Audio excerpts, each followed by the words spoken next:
Dhaka elevated এক্সপ্রেসওয়ের Kuril toll প্লাজার চিত্র এটি। সিসিটিভির ফুটেজে দেখা যায় পিকআপে থাকা কয়েকজনের সঙ্গে বাকবিতণ্ডা চলছে টোল প্লাজার দায়িত্বরত কর্মকর্তার। বুধবার সকাল 9:30টার এ ঘটনার এক পর্যায়ে হঠাৎই যানবাহন থামানোর ব্যারিকেড ভাঙতে শুরু করেন এক যুবক। বাকিরা ধাক্কাধাক্কি শুরু করেন টোল প্লাজার কর্মীদের সঙ্গে। এ ঘটনায় টোল প্লাজার বড় ধরনের কোনো ক্ষতি হয়নি বলে দাবি নিরাপত্তা ও ট্রাফিক নিয়ন্ত্রণ বিভাগের পরিচালকের। বলেন, টোল আদায়কারীর সঙ্গে যাত্রীদের ভুল বোঝাবুঝি থেকেই এমন ঘটনার শুরু। এলিভেটেড এক্সপ্রেসওয়ের কিছু সেফটি রুলস আছে।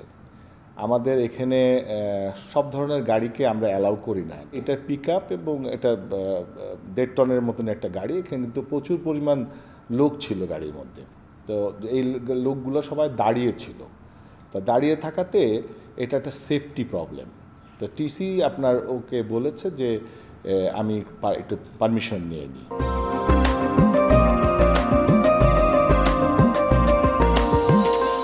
ওরা টোল দেওয়ার জন্য খুবই হয়ে গেছে এবং ওদের ভিতরে ওরা তখন মিসআন্ডারস্ট্যান্ডিং করেছে, যারা মনে করছে যে এই গাড়িটাকে তারা যেতে দিচ্ছে না, এটা যে সেফটির কারণে যেতে দেওয়া হচ্ছে না, এইটা তারা বুঝতে পারে না।